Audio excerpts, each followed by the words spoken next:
రాజన్న సిరిసిల్ల జిల్లా ముస్తాబాద్ మండల కేంద్రంలో జై Kisan Telangana development forum India అధ్యక్షులు మట్ట రాజేశ్వర్ రెడ్డి రైతులను కలిసి పంట పొలాలను సందర్శించారు. టీడీఎఫ్ జై కిసాన్ ఆధ్వర్యంలో మండలంలోని రైతులకు నవధాన్యాలు, పచ్చిరొట్ట విత్తనాలు రైతులు సాగు చేసుకునేటప్పుడు అందించి ఆ విత్తనాల ఫలితాన్ని కొరకు వచ్చిన వరి సాగును పరిశీలించారు. మట్ట రాజేశ్వర్ రెడ్డి మాట్లాడుతూ రైతులు పంట సాగు చేసుకునేటప్పుడు నవధాన్యాలు, పచ్చి రొట్టె విత్తనాలు వాటి దిగుబడి పొంది రైతులంతా ప్రకృతి వ్యవసాయం వైపు మళ్లాలని అన్నారు.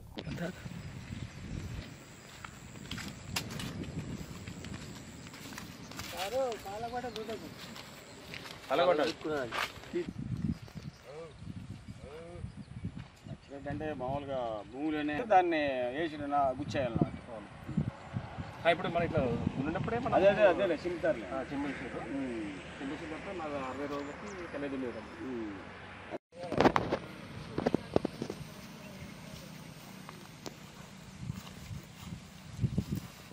అయితే ఈ 4 మడులు వేసాం అనమాట. వేసి మీద సెటిలైట్కి అంత అందం చేసాం. మనకి మీద మొత్తం తెలిసిపోతుంది అనమాట. అంతా వెళ్ళి తగ్గియాలన్నా సీడ్ ఏదైనా పెట్టచ్చా? సీడ్ ఏదైనా పెట్టచ్చా?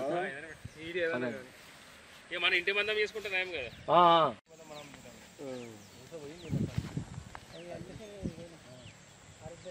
తగిలిద్ది ఊసపోయిద్దంటే మందు కొట్టాలి. మందు కొట్టకపోతే నీకు ఏ మందు కొట్టినా కదే అది వాతావరణంతో మొత్తం తగ్గిద్ది. ఓట్లు రాదు. నువ్వు ఏం కొట్టకుండా ఏం చేసినా బయట పోయి నాకు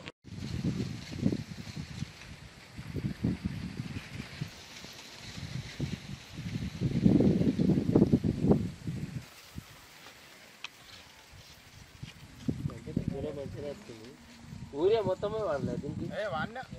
వాడకపోవడం అనేది ఏం లేదు, కానీ నాకు ఏం లేకుంటుండే కాబట్టి దాన్ని నలిగినాము. సో దానివల్ల అప్పుడు ల్యాండ్ టెస్ట్ చేసి మట్టిని తీసుకుపోయి ల్యాబ్లో పరీక్ష చేసి దీనిలో ఇట్లా చేసుకోవాలి. అందరికీ నమస్కారం. నా పేరు దేవేందర్ రెడ్డి, ముస్తాబాద్ రైతును నేను. సో ఈ తెలంగాణ డెవలప్మెంట్ ఫోరం జై కిసాన్ వారి ఆధ్వర్యంలో వాళ్ళు పచ్చిరొట్టె విత్తనాల పంపిణీ చేయడం జరుగుతుంది. దానిలో భాగంగా నేను ఒక 2 ఎకరాలకు ఈసారి 19 రకాల విత్తనాలు అలికి 60 రోజుల తర్వాత వాటి పూత దశలో కలియ దున్ని నాటు వేసినాను. సో దాని వలన మన ఈ రసాయనిక ఎరువులు వాడిన దానికంటే గ్రోతింగ్ బాగుంది, క్రాప్ కూడా మంచిగా ఉంది.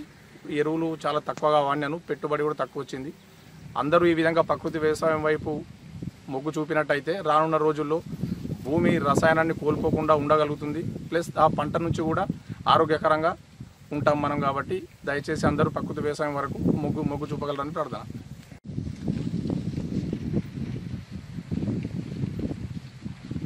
సేవ్ సాయిల్, అదేవిధంగా సాయిల్ ఎన్రిచ్మెంట్ ప్రాజెక్టులో భాగంగా మేము ఈ యొక్క నవధాన్యాలు ఇవ్వడం జరిగింది. సో ఈ ప్రాజెక్టులో స్టార్టింగ్ ఎట్లా చేసామంటే ఇటు ప్రకృతి వ్యవసాయంతో పాటు అటు టెక్నాలజీ కూడా అనుసంధానం చేయడం జరిగింది. ముఖ్యంగా మనకి అగ్రివాస్ అనే ఒక డిజిటల్ అగ్రికల్చర్ సంబంధించిన కంపెనీ ఉందన్నమాట. అది యుఎస్ బేస్డ్ కంపెనీ. సో వాళ్ళు ఏం చేస్తారంటే మాకు ఎవరైతే మేము ఈ ప్రకృతి వ్యవసాయం చేస్తున్నారో దానికి టెక్నాలజీతో జోడించడం జరిగింది. సో ఫస్ట్ ఏం చేస్తామంటే నవధాన్యాలు అలికే ముందు ఎక్కడైతే ఈ పచ్చిరొట్టె విత్తనాలు మేము అలుపుతున్నామో దాన్ని సెటిలైట్ లింక్ ద్వారా ఒక యాప్ ఇవ్వడం జరిగిందన్నమాట. సో యాప్లో ఏంటంటే మనము కోఆర్డినేట్స్ తీసుకోవడం జరిగిందన్నమాట. సో ఎక్కడైతే ఈ నవధాన్యాలు చల్లుతామో అక్కడ కోఆర్డినేట్ తీసుకొని ఈ శాటిలైట్కి లింక్ చేయడం జరిగింది. సో చేసిన తర్వాత ఏం చేస్తామంటే ఇక్కడ భూమి దున్నిన తర్వాత మనకి ఈ పచ్చిరొట్టె విత్తనాలు వేయడం జరిగిందన్నమాట.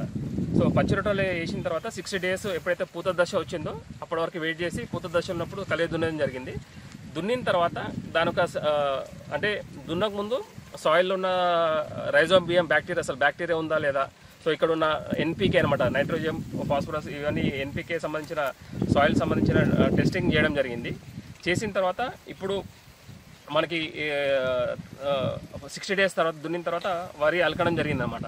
సో ఇప్పుడు ఏం చేసామంటే ఇప్పుడు క్రాప్ ఏ విధంగా వస్తూ ఉన్నది, అదేవిధంగా ఇప్పుడు బ్యాక్టీరియా ఏ విధంగా అనేది ఇంకో లెవెల్ ఆఫ్ సాయిల్ టెస్టింగ్ కూడా చేయడం జరిగింది.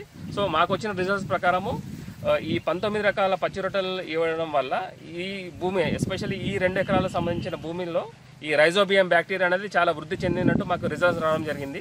సో రైతులు కూడా ఏంటంటే కంటిన్యూస్ అనమాట, అంటే ఒక్కసారి దీన్ని వదలకుండా కొన్ని సంవత్సరాలు ఇదే విధంగా అనమాట, అంటే మొత్తం 10 ఎకరాలు కాకుండా ఒక 1/2 ఎకరం మందము ఈ పచ్చి రొట్టెల విత్తనాలు వేయడం వల్ల ఈ భూమిలో పోషకాలు పెరుగుతున్నట్టు మనకు రిజల్ట్స్ రావడం జరిగింది. సో చాలా సంతోషకరమైన విషయము.